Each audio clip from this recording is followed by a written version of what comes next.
Hello friends, I hope you all are doing good. Today is our 12th lecture of developmental psychology, in which I teach you about the third stage of development.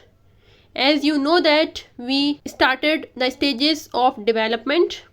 There are 8 stages of human development, that is from prenatal stage to old age. So in today's lecture we discuss about the third stage, that is early childhood. Prenatal stage और जो infancy या जिसको हम टॉडलरहुड stage भी कहते हैं वो हम डिस्कस कर चुके थे. आज हमारी थर्ड स्टेज है ह्यूमन डेवलपमेंट की, जो हम स्टार्ट करेंगे. तो हम अपना आज का लेक्चर स्टार्ट करते हैं. अर्ली चाइल्डहुड, सबसे पहले यहाँ पे हम देख लेते हैं कि जो अर्ली चाइल्डहुड जो पीरियड है उसका टेन्योर कितना होता है, ठीक है, या उसका ड्यूरेशन जो है वो कितना होता है. तो अर्ली चाइल्डहुड का जो टाइम पीरियड है या जो ड्यूरेशन है या जो टेन्योर है वो होता है 3 to 6 ईयर्स ऑफ एज, ठीक है. मीन्स 3 से लेके 6 ईयर्स ऑफ एज तक जो टाइम पीरियड है वो कहलाता है अर्ली चाइल्डहुड का. इसमें अगर हम डेवलपमेंट की बात करें, ठीक है, कि उसके अंदर जो भी डेवलपमेंट हो रही होती है, लाइक पर्सनैलिटी डेवलपमेंट है, फिजिकल डेवलपमेंट है, कॉग्निटिव डेवलपमेंट है, मोरल डेवलपमेंट है, सोशल डेवलपमेंट है, तो ये डिफरेंट एस्पेक्ट्स ऑफ डेवलपमेंट हैं या जिसको हम टाइप्स ऑफ डेवलपमेंट भी कहते हैं. तो इस पर मैंने ऑलरेडी एक लेक्चर बनाया हुआ है इसी डेवलपमेंटल साइकोलॉजी की सीरीज़ में. अगर आपने एस्पेक्ट्स आपको नहीं पता तो आप जो है वो उस वीडियो को वॉच कर सकते हैं.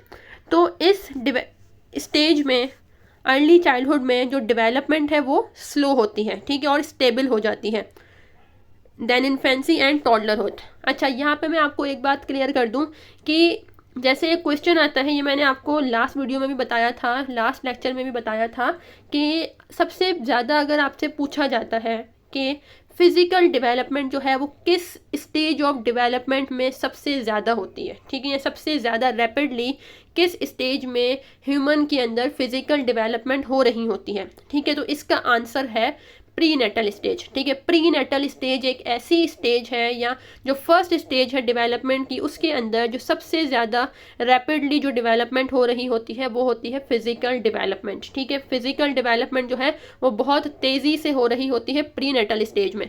उसके बाद अगर हम कहें कि उससे कम हो जाती है इन्फेंसी में, ठीक है, इन्फेंसी में प्रीनेटल से कम तेज़ी से हो रही होती है. फिर उसके बाद अर्ली चाइल्डहुड आता है, ठीक है, तो इसमें जो डेवलपमेंट है वो और स्लो हो जाती है, ठीक है, और स्टेबल हो जाती है. मींस यहाँ पे आपको इतनी जल्दी जो है वो चेंजेस विजिबल नहीं होंगे, ठीक है. यहाँ पे आके क्या हो जाता है कि आपको जो बच्चा है, ठीक है, वो आपको लगता ही नहीं है. उसमें आप अगर मंथ बाद भी आते हो, ठीक है, या फिर आप जो है वो कुछ दिन बाद देखते हो उस बच्चे को, तो आप उसके अंदर कुछ ज़्यादा चेंजेस को जो है वो फील नहीं करते हो. क्यों? क्योंकि यहाँ पे जो डेवलपमेंट है वो थोड़ी स्लो हो जाती है और स्टेबल हो जाती है, ठीक है. यहाँ पे चेंजेस जो है वो बहुत रैपिडली नहीं आ रहे होते, यहाँ पे डेवलपमेंट जो है वो स्टेबल हो जाती है. अब हम सबसे पहले बात करेंगे, जैसे हम तमाम जो लास्ट वाली जो स्टेजेस हैं, प्रीनेटल स्टेज और इन्फेंसी या टॉडलरहुड स्टेज, जैसे हमने उसमें एक सीक्वेंस को कंटिन्यू रखा था कि सबसे पहले हमने फिजिकल डेवलपमेंट की बात की थी, उसके बाद कॉग्निटिव की, उसके बाद साइको सोशल डेवलपमेंट की. तो हर स्टेज के अंदर हम ऐसे ही लेकर चलेंगे कि हर स्टेज में जो है फिजिकल डेवलपमेंट कैसे होती है, ठीक है, उसके अलावा जो कॉग्निशन है वो कितनी डेवलप हो रही होती है, और उसके बाद जो उसकी सोशल डेवलपमेंट है वो कितनी होती है. हर स्टेज में हम जो है वो इस तरह आपको बताया जाएगा. अब अर्ली चाइल्डहुड में जो कि 3 से लेके 6 ईयर्स ऑफ एज तक होता है, उसमें जो फिज़िकल डेवलपमेंट है उसमें हम देखते हैं कि कौन कौन सी एस्पेक्ट्स में आपके चेंजेस आ रहे होते हैं फिज़िकल डोमेन में, ठीक है. जो ह्यूमन की फ़िज़िकल डोमेन है उसमें कौन कौन से एस्पेक्ट्स में चेंजेस आते हैं. तो सबसे पहले अगर हम देखें तो कौन सा स्ट्रक्चर है जिसमें चेंजेस आ रहे हैं, तो बच्चे का जो ब्रेन है, ठीक है, ब्रेन में चेंजेस हो रहे होते हैं.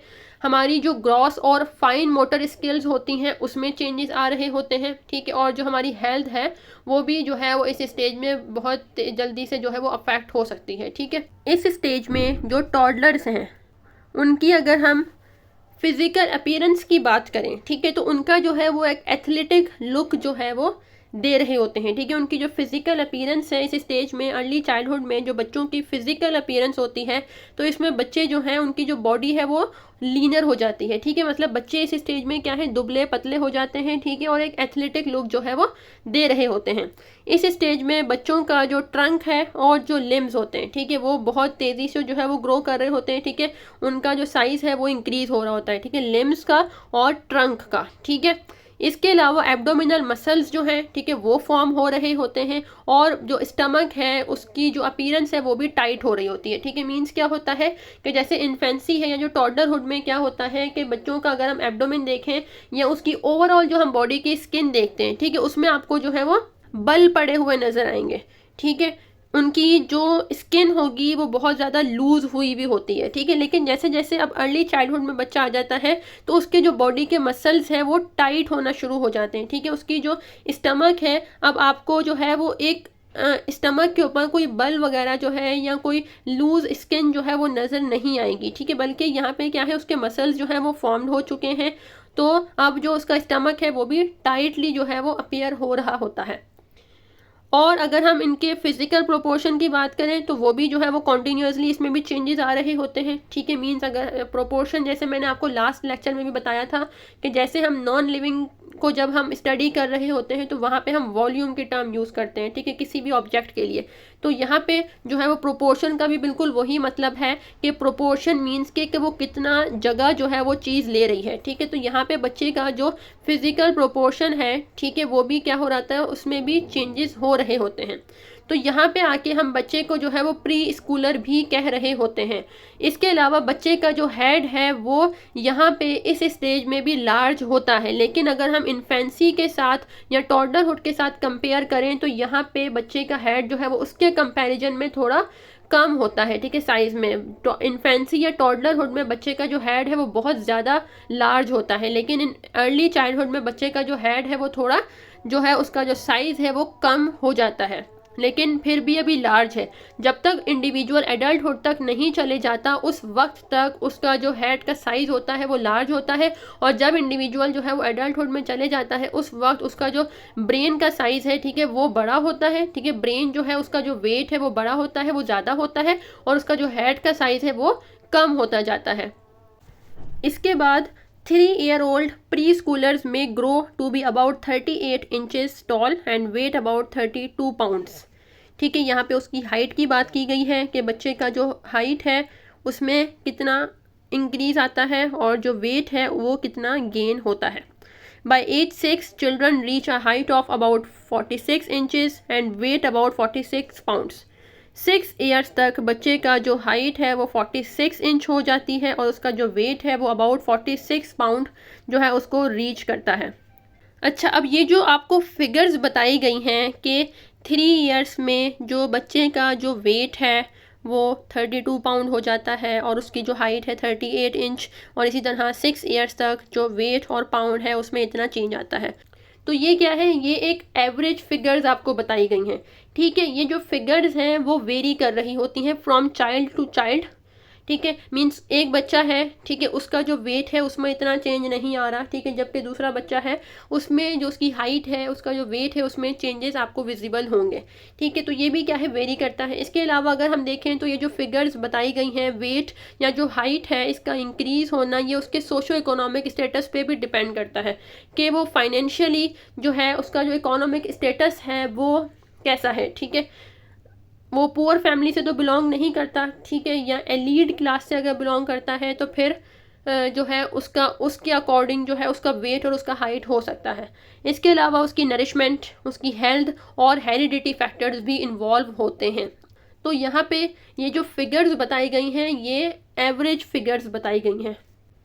इसके बाद अब हम बात करते हैं ब्रेन डेवलपमेंट की, ठीक है, कि ब्रेन में जो है वो किस तरह चेंजेस आ रहे होते हैं इस स्टेज में। So the brain is compose of 2 halves, the right and left cerebral hemispheres, ठीक है। जैसा कि हम जानते हैं कि हमारा जो ब्रेन है वो 2 हाफ्स पे जो है वो कंसिस्ट करता है, ठीक है। हमारा ब्रेन जो है वो 2 पोर्शंस में डिवाइड है। एक होता है राइट हेमिस्फीयर जिसको हम राइट सेरिब्रल हेमिस्फीयर भी कहते हैं, और दूसरा होता है लेफ्ट सेरिब्रल हेमिस्फीयर, या जिसको लेफ्ट हेमिस्फीयर भी कहा जाता है।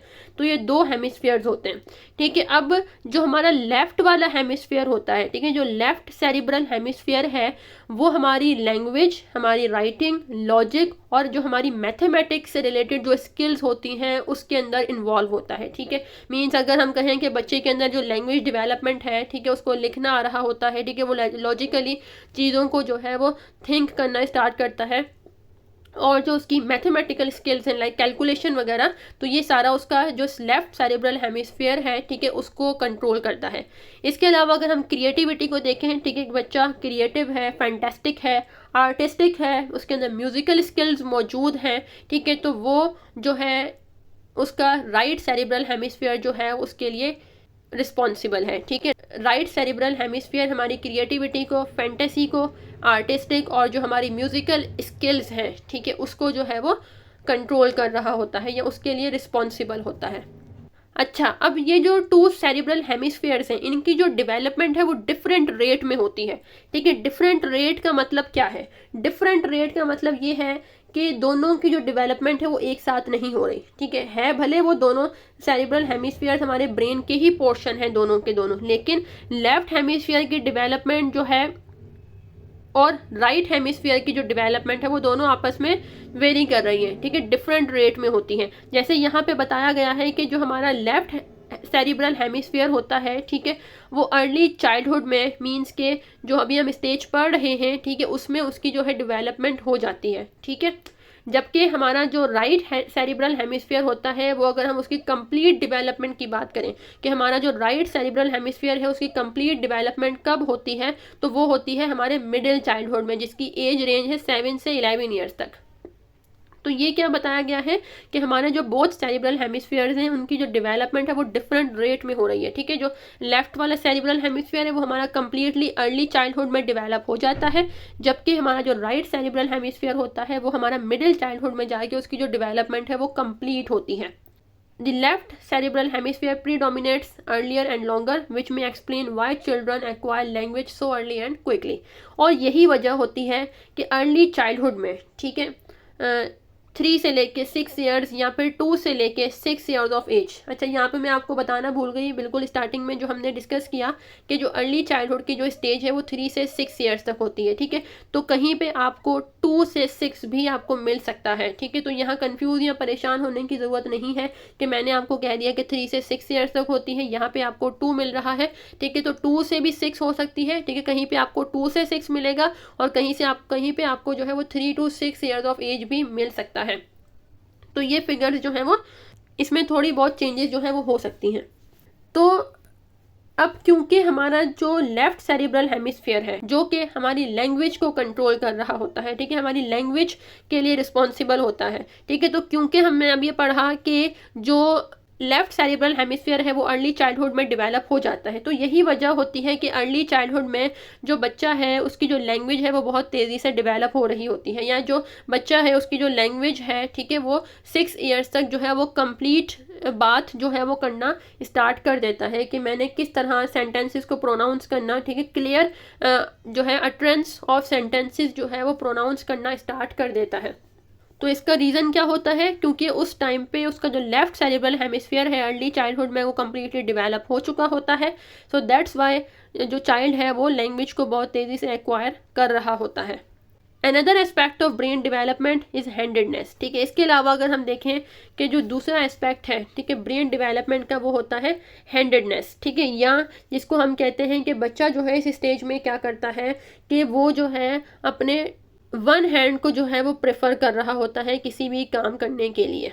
मीन्स इस स्टेज में बच्चा जो है ना वो हर काम को जो है वो अपने एक हाथ से करने की जो है वो कोशिश करता है, ठीक है। अगर कोई चीज़ लेके आएगा, आपने उसको कोई चीज़ लाने का कहा है, ठीक है, तो वो बच्चा क्या करता है, अपने दोनों हाथों को यूज़ नहीं करता, ठीक है। वो ये कहता है कि मैं मतलब बड़ा हो रहा हूँ, ठीक है, तो मैं अपने एक हाथ को यूज़ करके जो है वो इस चीज़ को आपको दे सकता हूँ, या मैं अपने एक हाथ से जो है वो ये मैं काम कर सकता हूँ।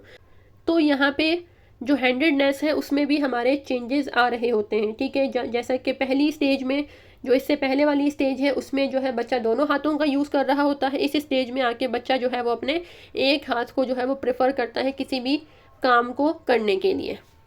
अच्छा, इसके बाद है मोटर स्किल्स। ठीक है, मोटर स्किल्स क्या होती हैं? हमारी फिज़िकल एबिलिटीज़ या हमारी जो फिज़िकल कैपेसिटीज़ हैं, हमारी जो मसल्स की मूवमेंट है, सिंपली उसको हम कहते हैं मोटर स्किल्स। ठीक है, जो मोटर टर्म है वो यूज़ की जाती है मसल मूवमेंट के लिए। ठीक है, तो मोटर स्किल्स मीन्स हमारी जो मसल्स की मूवमेंट की वजह से हमारे अंदर जो फिज़िकल एक्टिविटीज़ कर रहे होते हैं हम, ठीक है, या हमारी जो फिज़िकल एबिलिटीज़ हैं, तो उसको कहा जाता है मोटर स्किल्स। ठीक है, अब ये दो तरह की होती हैं, एक होती हैं ग्रॉस मोटर स्किल्स, दूसरी होती हैं fine motor skills. Gross motor skills कौन सी होती हैं? जिसमें हमारी बॉडी के लार्ज मसल्स इन्वॉल्व होते हैं। और फाइन मोटर स्किल्स कौन सी होती हैं? जिसमें हमारी बॉडी के स्मॉल मसल्स जो हैं वो इन्वॉल्व होते हैं। ग्रॉस मोटर स्किल्स में हमारे पास रनिंग आ जाता है, जंपिंग आ जाता है, ठीक है, turning, throwing, balancing and dancing. और फाइन मोटर स्किल्स में हमारे पास जो है वो ड्राइंग, राइटिंग, शू लेसेस को टाई करना, ठीक है, और जो हमारी स्मॉल बॉडी मूवमेंट्स हैं लाइक फॉक को होल्ड करना, ठीक है, स्पून को होल्ड करना, तो ये क्या है? ये सारी हमारी फाइन मोटर स्किल्स होती हैं। तो इनमें भी क्या है? चेंजेस आ रहे होते हैं। Both gross and fine motor skills develop and are refined during early childhood. जो ग्रॉस मोटर स्किल्स हैं और जो फाइन मोटर स्किल्स हैं, ठीक है, उनके जो डेवलपमेंट है वो अर्ली चाइल्डहुड में हो रही होती है। However fine motor skills develop more slowly in pre schoolers. जबकि अगर हम फाइन मोटर स्किल्स की बात करें, ठीक है, जो फाइन मोटर स्किल्स हैं वो प्री स्कूलर्स के अंदर मींस अर्ली चाइल्डहुड में जो फाइन मोटर स्किल्स की डेवलपमेंट है वो स्लो हो रही होती है as comparative to gross motor skills के। जैसे यहाँ एग्जांपल दी गई है, तो यहाँ से आपको अच्छे से क्लियर होगा कि किस तरह जो ग्रॉस मोटर स्किल्स हैं और जो फाइन मोटर स्किल्स की जो डेवलपमेंट है वो किस तरह वेरी करती है इन अर्ली चाइल्डहुड। जैसे यहाँ पे एग्जाम्पल है रनिंग एबिलिटीज़। ठीक है, रनिंग क्या है? हमारी ग्रॉस मोटर स्किल है। एक 2 ईयर का बच्चा है, ठीक है, मींस इन्फेंट है या टॉडलर है, और एक है 6 ईयर ओल्ड, ठीक है, मींस के अर्ली चाइल्डहुड का एक बच्चा है। ठीक है, अब इन दोनों की जो है रनिंग एबिलिटीज़ को कंपेयर किया गया है।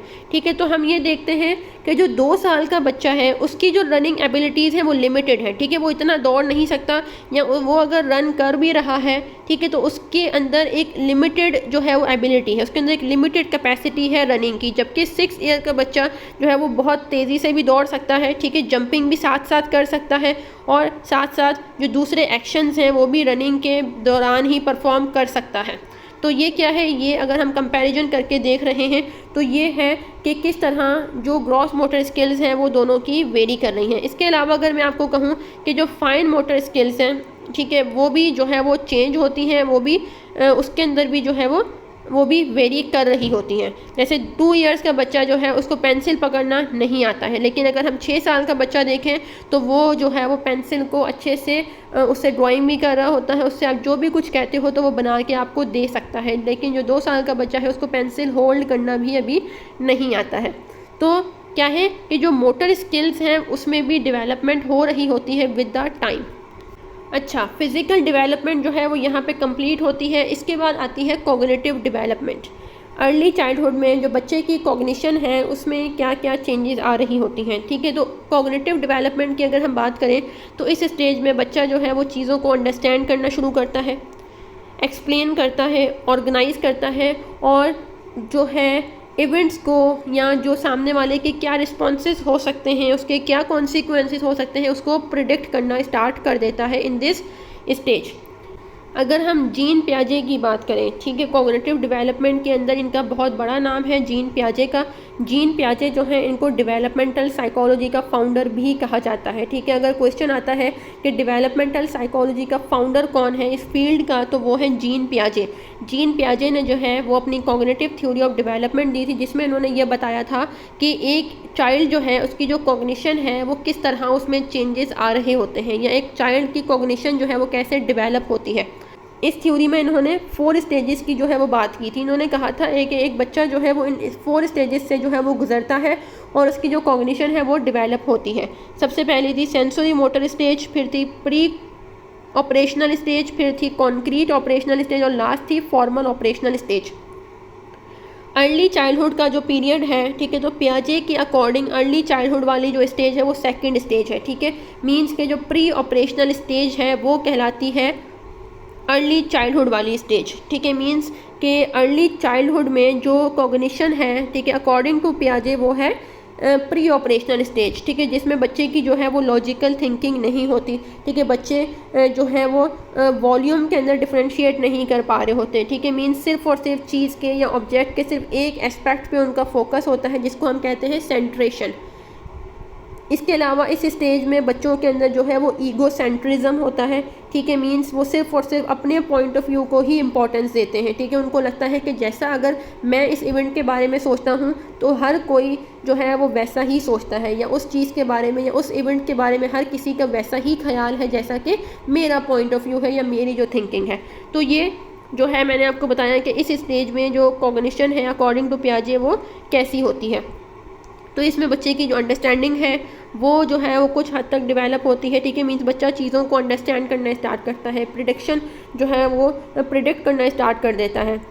इसके बाद अगर हम देखें मेमोरी डेवलपमेंट को, तो मेमोरी सबसे पहले कहाँ किस हो जाता है, ठीक है, मेमोरी क्या है, हमारे अंदर एक एबिलिटी है, ठीक है, to encode, retain and recall information over time, ठीक है, कुछ टाइम बाद, जैसे अभी आप ये थ्योरी पढ़ रहे हो, ठीक है, अभी आप जो है वो अर्ली स्टेज को जो है वो स्टडी कर रहे हो, अब कुछ टाइम बाद, ठीक है, अगर आपसे कोई अर्ली स्टेज के बारे में पूछता है कि भाई बताएं इसमें जो है वो फिज़िकल लेवल पे क्या क्या चेंजेस हो रही होती हैं, या बताएं कि आपकी जो है जो अर्ली स्टेज का जो टाइम पीरियड है वो कितना होता है, ठीक है, उसका टेन्योर जो है वो क्या है उसके बारे में बताएं।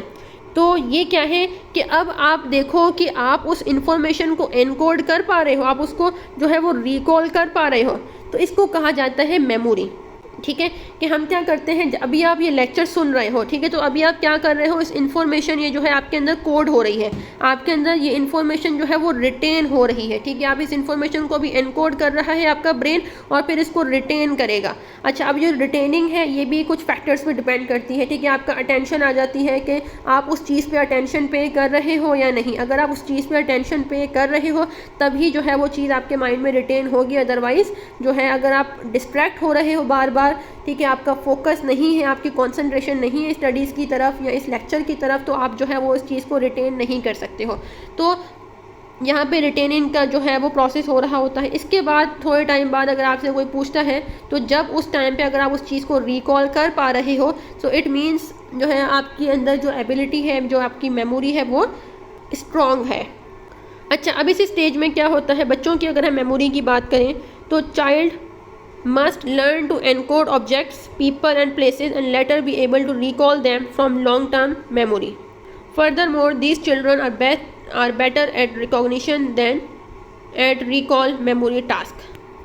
इस स्टेज में बच्चे क्या हैं, वो चीज़ों को एनकोड करना सीख रहे होते हैं, ठीक है, कि लोगों को या जो ऑब्जेक्ट्स हैं, जो प्लेसेस हैं, ठीक है, उनको नेम देना, ठीक है, उसको नेमिंग उसके बारे में जान रहे होते हैं, ठीक है, कि जैसे डिफरेंट ऑब्जेक्ट्स तो हमें पता है, उसके सामने बहुत सारी ऑब्जेक्ट्स पड़ी होती हैं लेकिन उनका नाम नहीं पता होता उनको, ठीक है, तो इन चीज़ों को क्या है अपने माइंड में एनकोड करना जो है वो लर्न कर रहे होते हैं बच्चे इस स्टेज में। और फिर कुछ टाइम बाद जो है वो चीज़ उनके लॉन्ग टर्म मेमोरी में जाती है, ठीक है, जैसे जैसे वो टाइम के साथ बढ़ रहे होते हैं, ठीक है, तो वो उन चीज़ों को लर्न कर रहे हैं, उनकी एक स्कीमा बनता है उनके माइंड में और विद द टाइम फिर उसको जो है वो रिकॉल कर रहे होते हैं अपने लॉन्ग टर्म मेमोरी से। अच्छा, अब यहाँ पे क्या होता है, इसी स्टेज में बच्चे जो है वो रिकॉग्निशन के अंदर जो है वो ज़्यादा बेहतर होते हैं देन रिकॉल, ठीक है। रिकॉग्निशन क्या है, पहचानना, ठीक है, रिकॉग्नाइज करना यानी कि चीज़ को पहचानना। अच्छा, अब इस स्टेज में क्या है, बच्चे जो है वो रिकॉग्निशन में ज़्यादा बेहतर होते हैं एज़ कम्पेरेटिव टू रिकॉल के अंदर। जैसे यहाँ पे अब कुछ रीजंस बताए गए हैं, मतलब रिसर्चेस क्या कहती हैं कि क्यों ऐसा कहा गया है कि रिकॉग्निशन में बच्चे इस स्टेज में अच्छे होते हैं जबकि रिकॉल में बच्चे इस स्टेज में अभी इतने डेवलप नहीं होते हैं, ठीक है, वो रिकॉल जो है वो नहीं कर पा रहे होते इस स्टेज के अंदर। क्या रीज़न है, one is that pre schoolers may be lacking in certain aspects of brain development necessary for mature memory skills, ठीक है, सबसे पहला रीज़न ये हो सकता है जो कि फर्स्ट जो एस्पेक्ट है वो ये कहता है कि हमारे ब्रेन का वो स्ट्रक्चर जो कि हमारी रिकॉल के अंदर इन्वॉल्व होता है, ठीक है, उसकी डेवलपमेंट नहीं हुई होती अर्ली चाइल्डहुड में। दैट्स वाई बच्चा जो है इस स्टेज में रिकॉल नहीं कर पा रहा होता है, ठीक है, मीन्स यहाँ पे बायोलॉजिकल जो पर्सपेक्टिव है उसको जो है वो सपोर्ट कर रहा है। दूसरा क्या फैक्टर है जो कि रिसर्चेस बताती हैं कि इस स्टेज में जो रिकॉग्निशन है बच्चों की वो ज़्यादा बेहतर होती है रिकॉल से। तो दूसरा फैक्टर बताया गया है that preschoolers do not have the same number and kinds of experiences to draw upon as adults when processing information। बच्चों के पास जो है वो नंबर ऑफ़ एक्सपीरियंसेस या काइंड्स ऑफ एक्सपीरियंसेस जो है वो इतने ज़्यादा नहीं होते, क्योंकि बच्चे अभी है ही क्या, ठीक है, उनकी सिर्फ 6 ईयर्स ऑफ एज हुई है। तो इस एज तक उनके पास जो है वो लिमिटेड जो है वो एक्सपीरियंसेस होते हैं, ठीक है, उनके जो है इतने ज़्यादा नंबर ऑफ़ एक्सपीरियंसेस नहीं होते, ठीक है। यहाँ पे हम आप ये ना समझें कि हम चाइल्ड टू चाइल्ड कंपेयर करें, ठीक है, हम कंपेयर कर रहे हैं बच्चों का एडल्ट के साथ, ठीक है। अगर हम एडल्ट के साथ कंपेयर करें तो बच्चों के जो एक्सपीरियंसेस हैं वो इतने ज़्यादा नहीं होते जो कि एक एडल्ट के जो एक्सपीरियंस होंगे, ठीक है। एडल्ट तो क्योंकि उसके 20 साल 25 साल, ठीक है, उसके गुजर चुके हैं, ठीक है, वो अपने 20-25 साल गुजार चुका है, तो इन 20-25 सालों में उसने जो भी एक्सपीरियंसेस किए हैं तो उसके एक्सपीरियंसेस ज़्यादा हुए, ठीक है। और जबकि बच्चा अभी जो है वो 6 ईयर्स का है, ठीक है, मतलब उसने इन 6 सालों में जो जो चीज़ें देखी या एक्सपीरियंस की तो उसके सिर्फ वही एक्सपीरियंसेस हैं। तो उसके अंदर भी जो रिकॉल का प्रोसेस है, क्योंकि उसके माइंड में इतनी ज़्यादा अभी इन्फॉर्मेशन मौजूद ही नहीं है कि वो उसको रिकॉल करने की उसको ज़रूरत पड़े, ठीक है। तो यहाँ पे ये वाला फैक्टर भी हो सकता है कि रिकॉल में बच्चा जो है वो यहाँ पे बेहतर नहीं होता। लास्ट रीज़न जो बताया गया है, ठीक है, young children lack selective attention meaning they are more easily distracted. इस स्टेज में बच्चों की जो सिलेक्टिव अटेंशन है वो इतनी ज़्यादा नहीं होती, ठीक है। बच्चे इस स्टेज में किसी एक चीज़ के ऊपर जो है वो अटेंशन पे नहीं कर पाते हैं in early childhood. That's why जो बच्चे हैं वो रिकॉल करने में जो है वो इतने अच्छे नहीं होते हैं या बेटर नहीं होते, ठीक है। ये हो गया तीसरा रीज़न। यहाँ पे बच्चे जो है वो इजीली डिस्ट्रैक्ट हो जाते हैं। जैसे अगर आप कोई बच्चे को पढ़ने के लिए कोई चीज़ देते हो या आप उसको होमवर्क करवा रहे होते हो इस स्टेज के अंदर, तो बच्चे जो है वो एक प्रॉपर अटेंशन के साथ या कॉन्सेंट्रेशन के साथ जो है वो उस होमवर्क को नहीं करते, ठीक है। कोई भी उनको आवाज़ देता है जो उनके दिमाग में कुछ और चल रहा होता है और कोई उनको ईज़िली वो डिस्ट्रैक्ट हो रहे होते हैं। यहाँ पे उनका जो अटेंशन का जो हम कहें कि एक एस्पेक्ट है वो उस तरह से अटेंशन नहीं दे रहे, जो सिलेक्टिव अटेंशन है वो उस तरह से पे नहीं कर पा रहे जैसा कि उनको पे करनी चाहिए उस चीज़ को लर्न करने के लिए। तो ये भी एक फैक्टर हो सकता है जिसकी वजह से बच्चे जो है इस स्टेज में रिकॉग्निशन में ज़्यादा बेहतर होते हैं देन रिकॉल। तो ये कुछ रिसर्चेस के कंक्लूजन्स हैं या उनके रिजल्ट्स हैं जो कि यहाँ पे एक्सप्लेन की गई हैं। इसके बाद आती है लास्ट साइको सोशल डेवलपमेंट, कि बच्चों की जो साइको सोशल डेवलपमेंट है वो कैसी होती है। During early childhood children gain some sense of being separate and independent from their parents. अच्छा, इस स्टेज में क्या होता है, जैसा कि जो हमने लास्ट स्टेज पढ़ी थी जो कि इन्फेंसी या जो टॉडलरहुड थी, उसमें क्या होता है बच्चा कम्प्लीटली अपने केयर गिवर्स पे या अपने पेरेंट्स पे जो है वो डिपेंड कर रहा होता है। A child is completely dependent on another person. इस स्टेज में या इस स्टेज में बच्चा जो है वो अपने आप को एक सेपरेट एंटिटी महसूस करता है, ठीक है। यहाँ पे बच्चा जो है वो अपने आप को इंडिपेंडेंट महसूस करता है, ठीक है, क्योंकि यहाँ पे वो खुद से जो है वो एक्टिविटीज़ को परफॉर्म कर रहा होता है। उसको यहाँ पे एक थोड़ा ये सेंस आ जाता है कि हाँ मैं एक सेपरेट एंटिटी हूँ, मुझे अपने काम जो है वो खुद करने हैं, मुझे इंडिपेंडेंट होना है, मैं हर वक्त जो है वो डिपेंड नहीं रह सकता, मैं हर चीज़ के लिए अब दूसरों पर डिपेंड नहीं कर सकता, ठीक है, मुझे अपना काम खुद करना है। तो यहाँ पे उसको ये जो सेंस है ये उसके अंदर डेवलप होता है, ठीक है। बच्चा इस सेंस को जो है वो लर्न करता है कि I am a separate entity या I want to become independent. तो यहाँ पे बताया गया है फैमिली रिलेशनशिप का। अच्छा, यहाँ पे अब हम फैमिली रिलेशनशिप की बात इसलिए करेंगे क्योंकि इस स्टेज में भी जो बच्चा है वो ज़्यादातर अपने पेरेंट्स के ही साथ होता है, ठीक है। उसका अगर हम बात करें कि उसकी जो सोशल बॉन्डिंग है वो ज़्यादातर किसके साथ होती है, वो पेरेंट्स के साथ ही होती है। ये नहीं कहा जा रहा कि बच्चे इस स्टेज में स्कूल नहीं जाते या उसकी कोई और सोशल बॉन्डिंग नहीं होती, बस यहाँ पे ये है कि अगर हम यहाँ पे भी बात करें, क्योंकि बच्चा अभी इतना बड़ा जो है वो नहीं हुआ कि हम उसको अकेला कहीं भी छोड़ दें या वो कहीं भी और रह ले, ठीक है। यहाँ पे बच्चा जो है वो अभी भी अपने पेरेंट्स पे डिपेंड कर रहा होता है। स्कूल जाना स्टार्ट कर देता है, ठीक है, वहाँ पे भी उसकी बॉन्डिंग होती है, वहाँ पे भी उसके जो है वो नेटवर्किंग या कनेक्शन जो है वो बिल्ड हो रहा होता है। लेकिन जो बच्चे हैं यहाँ पे जो है वो फैमिली को जो है वो प्रेफर कर रहे होते हैं या उनका जो स्ट्रॉन्ग बॉन्डिंग है या रिलेशनशिप है वो फैमिली के साथ ही होता है। तो यहाँ पे इसलिए हम पेरेंट्स की बात करेंगे तो different parents employ different parenting techniques, ठीक है। तो अलग अलग पेरेंट्स जो हैं हर पेरेंट की जो है वो जो पेरेंटिंग स्टाइल है वो डिफरेंट होता है, ठीक है। जैसे हमें पता है कि 4 पेरेंटिंग स्टाइल्स होते हैं, जिसको अभी हम पढ़ेंगे। तो यहाँ पे 2 टर्म्स बताई गई हैं, एक होता है पेरेंटल कंट्रोल, एक होता है पेरेंटल वार्मथ। पेरेंटल कंट्रोल क्या है?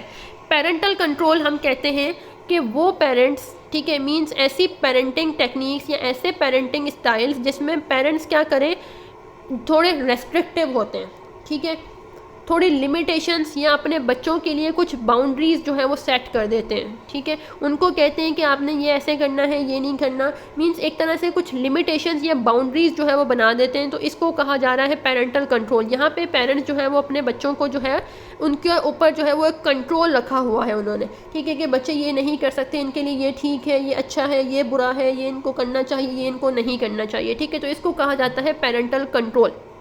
दूसरा पॉइंट है पेरेंटल वार्मथ। पेरेंटल वार्मथ हम कहते हैं the degree to which they are loving, affectionate and approving in their use of these techniques. ऐसी पेरेंटिंग टेक्निक्स, ठीक है, जिसमें पेरेंट्स जो हैं वो लव, अफेक्शन का यूज़ कर रहे होते हैं, ठीक है। मीन्स अब ये नहीं कहा जा रहा, ये जो दोनों पॉइंट्स मैंने बताए हैं ये हर पेरेंटिंग टेक्निक या हर पेरेंटिंग स्टाइल में दोनों पॉइंट जो है वो यूज़ हो रहे होते हैं मोस्टली, क्योंकि इन दोनों पॉइंट्स का होना ही ज़रूरी है, ठीक है। पेरेंटल वार्मथ और पेरेंटल कंट्रोल दोनों अगर होंगे तभी जो है एक बच्चे की जो सोशल डेवलपमेंट है वो नॉर्मल हो सकती है। अदरवाइज़ अगर सिर्फ और सिर्फ अगर आप ये देखो कि सिर्फ पेरेंटल कंट्रोल होगा, ठीक है, पेरेंट्स ने सिर्फ और सिर्फ अपने बच्चों के लिए सिर्फ बाउंड्रीज ही सेट की हुई हैं, उसको ये काम करना है, उसको नहीं करना, और लव अफेक्शन नहीं है अगर उसके अंदर, तो हम देखेंगे कि बच्चा जो है वो उसके अंदर जो उसकी साइको सोशल डेवलपमेंट है वो इतनी अच्छी नहीं होगी, ठीक है। तो ये 2 पॉइंट्स हैं। अब हम आगे पढ़ेंगे कि वो कौन कौन सी पेरेंटिंग टेक्निक्स हैं या कौन कौन से पेरेंटिंग स्टाइल्स होते हैं जो कि पेरेंट्स यूज़ कर रहे होते हैं।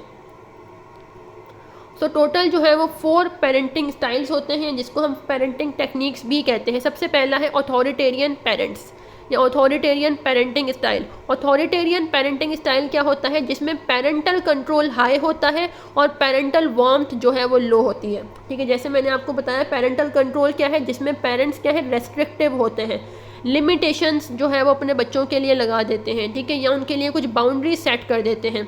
तो ऑथोरिटेरियन पेरेंट्स वो होते हैं जो कि पेरेंटल कंट्रोल का यूज़ जो है वो ज़्यादा करते हैं, जबकि पेरेंटल वार्मथ बहुत कम होती है, ठीक है। मींस लव अफेक्शन जो है इन पेरेंट्स के अंदर बहुत कम होगी अपने बच्चों के लिए, जबकि जो कंट्रोल है वो बहुत ज़्यादा होता है। दूसरा पेरेंटिंग स्टाइल है परमिसिव पेरेंट्स, ठीक है। Permissive parents high parental warmth and low parental control when parenting, ठीक है। ये ऐसे पेरेंट्स होते हैं जो जिनके अंदर पेरेंटल वार्मथ बहुत ज़्यादा होता है, ठीक है, मींस लव अफेक्शन अप्रूवल बहुत ज़्यादा होता है, और जो पेरेंटल कंट्रोल है वो बहुत कम होता है, ठीक है। मींस ये ऐसे पेरेंट्स होते हैं कि बच्चों को हर वो काम करने देते हैं जो वो चाहते हैं, ठीक है, उनको किसी काम से मना नहीं किया जाता है। ये पेरेंट्स ये समझते हैं कि अगर हम बच्चों को उनके ओन पेस के ऊपर जो है वो छोड़ दें, ठीक है, जैसा वो चाहते हैं अगर हम उनको वैसा ही करने दें, अगर उनको वो तमाम चीज़ें जो है वो प्रोवाइड कर दें जो कि उनकी नीड है, ठीक है, वो सही है गलत है, ठीक है, ये नहीं देखते पेरेंट्स। उनको बस ये होता है कि बच्चों की जिस चीज़ में खुशी है उनको वो तमाम चीज़ दे दी जाए, या उनको किसी ऐसे काम से भी नहीं रोकते जो कि उनको लगता है पेरेंट्स को कि गलत होगा या नहीं होगा, ठीक है। तो ये कहलाते हैं परमिसिव पेरेंट, जो कि सिर्फ और सिर्फ लव और अफेक्शन ही शो कर रहे हैं। वो बिल्कुल भी अपने बच्चों के लिए कोई बाउंड्रीज़, कोई रेस्ट्रिक्शंस जो है वो नहीं बनाते कि बच्चों को ये करना है, ये नहीं करना, इधर जाना है, इधर नहीं जाना, ठीक है, ऐसा कुछ नहीं होता। परमिसिव पेरेंट्स में जो है पेरेंटल वार्मथ बहुत ज़्यादा होती है। इसके बाद आते हैं indifferent parents. Indifferent parents low parental control and low warmth. इसमें क्या होता है, पेरेंटल कंट्रोल भी लो होता है और पेरेंटल वार्मथ भी जो है वो लो होती है, ठीक है। इनडिफरेंट पेरेंट्स होते हैं निगलेक्टिंग पेरेंट्स, अनइन्वॉल्व्ड पेरेंट्स भी इनको कहा जाता है, ठीक है। इसमें क्या होता है, पेरेंट्स जो हैं वो कम्प्लीटली अपने बच्चों को निगलेक्ट कर रहे हैं, ठीक है, उनकी क्या नीड्स हैं, उनकी क्या ज़रूरियात हैं, उनको इमोशनल किस तरह की सपोर्ट चाहिए, या अभी बच्चा क्या कर रहा है उन पेरेंट्स को कुछ नहीं पता होगा, ठीक है। वो कम्प्लीटली अपने बच्चे को निगलेक्ट कर रहे होते हैं। पेरेंटल कंट्रोल भी बहुत कम है, मींस यहाँ पे कोई रेस्ट्रिक्शंस, बाउंड्रीज भी नहीं है पेरेंट्स की तरफ से अपने बच्चों के लिए, और ना ही लव है, मींस ना ही वार्मथ होती है, ना ही जो है वो पेरेंटल कंट्रोल होता है। तो इसको कहा जाता है इनडिफरेंट पेरेंट्स। फोर्थ स्टाइल आता है अथॉरिटेटिव पेरेंट्स। अथॉरिटेटिव पेरेंट्स वो होते हैं जिसमें पेरेंटल कंट्रोल और जो पेरेंटल वार्मथ है, ठीक है, वो नॉर्मल लेवल का होता है, ठीक है। मीन्स अगर हम कहें कि सबसे अच्छा जो पेरेंटिंग स्टाइल है वो कौन सा होगा, वो होगा अथॉरिटेटिव पेरेंट्स, जिसमें मीन्स उनके अकॉर्डिंग कि उनको क्या काम करना चाहिए, क्या नहीं करना चाहिए, उनको कितना लव अफेक्शन देना है, वो भी उनको अवेलेबल है, ठीक है। इसके अलावा उनके लिए क्या रेस्ट्रिक्शंस होनी चाहिए या क्या बाउंड्रीज़ होनी चाहिए, ठीक है, उनको उन बाउंड्रीज़ वगैरह का भी पता होता है, ठीक है। तो ये कहलाता है अथॉरिटेटिव पेरेंट्स, जिसमें पेरेंटल कंट्रोल और पेरेंटल वार्मथ जो है वो इक्वल लेवल का होता है। जबकि अथॉरिटेरियन पेरेंट्स में क्या है, पेरेंटल कंट्रोल ज़्यादा है, ठीक है। परमिसिव पेरेंट में पेरेंटल वार्मथ में ज़्यादा होती है। इनडिफरेंट में पेरेंटल कंट्रोल और पेरेंटल वार्मथ जो है वो दोनों ही कम होती हैं। और अथॉरिटेटिव पेरेंट्स में जो है वो पेरेंटल वार्मथ और पेरेंटल कंट्रोल जो है वो इक्वल अमाउंट में जो है या इक्वल लेवल में जो है वो बच्चों को मिल रहा होता है फ्रॉम पेरेंट्स। अब हम देखेंगे कि इनके अफेक्ट क्या होते हैं, ठीक है, इनका उन बच्चों की पर्सनैलिटी पे क्या इम्पैक्ट पड़ता है। अच्छा, अगर अथॉरिटेटिव स्टाइल की अगर हम बात करें, जो हमने बिल्कुल लास्ट में पढ़ा है, जिसमें क्या होता है, जो पेरेंटल वार्मथ और जो पेरेंटल कंट्रोल है वो इक्वल लेवल में जो है वो बच्चों को मिल रहा होता है, ठीक है। इसमें जो बच्चे हैं, ठीक है, उनके अंदर जो कम्युनिकेशन, जो प्रॉब्लम सॉल्विंग, जो उनके अंदर एबिलिटीज़ हैं, ठीक है, वो अच्छी होती हैं। मीन्स यहाँ पे जो बच्चे होंगे, ठीक है, वो अपने पेरेंट्स के साथ हर प्रॉब्लम को डिस्कस करते हैं, ठीक है, ओपनली उनसे अपनी प्रॉब्लम के बारे में बात करेंगे, अपनी प्रॉब्लम्स को शेयर करेंगे, ठीक है। अपने पेरेंट्स से जो है वो अपनी हर बात को जो है वो शेयर करते हैं, कम्युनिकेट करते हैं। किस में, ये उस वक्त होगा जब उन्हें अथॉरिटेटिव पेरेंटिंग स्टाइल जो है वो रिसीव होगा, ठीक है। उसके रिज़ल्ट में बच्चे जो है वो हर चीज़ अपने पेरेंट्स के साथ शेयर करेंगे, उनकी कम्युनिकेशन अच्छी होगी, उनका कॉन्फिडेंस जो है वो हाई होगा, उनकी सेल्फ एस्टीम हाई होगी। इसके बाद दूसरा आता है अथॉरिटेरियन पेरेंटिंग स्टाइल, जिसमें हमने देखा था कि पेरेंटल कंट्रोल ज़्यादा होता है, पेरेंटल वार्मथ बहुत कम होती है। इसमें क्या है, बच्चे डिपेंडेंट और फेयरफुल होंगे, ठीक है। बच्चों के अंदर जो है वो एक खौफ, और बच्चे जो है वो अपने पेरेंट्स पे ही डिपेंड करते रह जाएंगे, और बच्चों के अंदर जो है वो एक डर जो है वो पैदा हो जाएगा अपने पेरेंट्स को लेके, क्योंकि उन्होंने हर काम के लिए उनके ऊपर रेस्ट्रिक्शंस लगाई गई हैं कि आपने ये करना है, आपने यहाँ नहीं जाना है, ठीक है। मीन्स ये जो पेरेंट्स होते हैं, अथॉरिटेरियन जो पेरेंटिंग स्टाइल को इम्प्लीमेंट कर रहे होते हैं या इसको अप्लाई कर रहे होते हैं या इसको यूज़ कर रहे होते हैं, तो ये जो है ना, मतलब ओबीडियंस पे बहुत फोकस होता है इनका, ठीक है। ये डिसिप्लिन पे बहुत फोकस करते हैं। इनको ये होता है कि हाँ, अगर मेरा बच्चा है, ठीक है, तो इसको ये काम इतने टाइम पे करना है, ठीक है। मेरा बच्चा है तो इसको ये पोजीशन जो है वो इसकी आनी चाहिए, ठीक है। इसको ये काम जो है बिल्कुल नहीं करना, ठीक है। ये पेरेंट जो है वो पनिशमेंट भी जो है इनकी तरफ से बहुत ज़्यादा होती है, मतलब हर छोटी छोटी बात पे बच्चों को जो पनिश करते हैं। एक सेट ऑफ रूल्स जो है अपने इन्होंने घर में बनाए होते हैं कि इस जो है टाइम पे आपने ये कर लेना है, इस टाइम पे आपको जो है वो सो जाना होगा, ठीक है, आपने ऐसा रिजल्ट लेके आना है, आपने इतना पढ़ना है। तो यहाँ पे बच्चे जो है वो कम्प्लीटली अपने पेरेंट्स पे डिपेंड कर रहे होते हैं, जैसा पेरेंट्स ने कहा है वैसा ही करना है। तो अब इसकी वजह से क्या है, अगर बच्चा वैसा परफॉर्म नहीं कर पा रहा जैसा उसका पेरेंट उससे चाह रहा है, तो क्या है, बच्चे के अंदर एक डर और एक डिपेंडेंट जो है वो चाइल्ड जो है उसकी पर्सनैलिटी जो है वो डेवलप हो रही होती है। इसके बाद है परमिसिव पेरेंट्स, ठीक है। परमिसिव पेरेंट्स कौन होते हैं, जिनकी तरफ से लव जो है बहुत ज़्यादा होता है, ठीक है। मीन्स पेरेंटल वार्मथ जो है हाई होगी और पेरेंटल कंट्रोल बहुत कम होता है, ठीक है। मीन्स वो अपने बच्चों को किसी भी काम को करने के लिए मना नहीं करते हैं। तो इसकी वजह से जो उनके बच्चे हैं वो रेबिलियस जो है वो होते हैं। रेबिलियस मीन्स के डिसओबीडियंट, ठीक है, वो अपने पेरेंट्स को जो है बिल्कुल ओबे नहीं करते, ठीक है। मीन्स अगर उनको कुछ कहा जाता है कि आपने ये ऐसे करना है, ये नहीं करना, तो वो उनकी बात नहीं मानेंगे इन द फ्यूचर। इसके बाद लास्ट पेरेंटिंग स्टाइल है इंडिफरेंट पेरेंट्स। इंडिफरेंट पेरेंट्स जिसमें हमने देखा था कि जो निगलेक्टिंग पेरेंट्स होते हैं, जो अपने बच्चों के अंदर बिल्कुल भी इन्वॉल्व नहीं होते हैं, ठीक है, तो उनकी पर्सनैलिटी किस तरह की होगी, वो फ्यूचर में जाके हॉस्टाइल और डेलिंक्वेंट जो है वो बिहेवियर शो करेंगे, ठीक है। गुस्सा होगा, एंग्री बहुत जल्दी हो जाया करेंगे, ठीक है, किसी की बात को नहीं मानेंगे। तो ये जो है वो इंडिफरेंट पेरेंटिंग स्टाइल के कॉन्सिक्वेंसेस हो सकते हैं। तो ये बच्चों की साइको सोशल डेवलपमेंट होती है इन अर्ली चाइल्डहुड।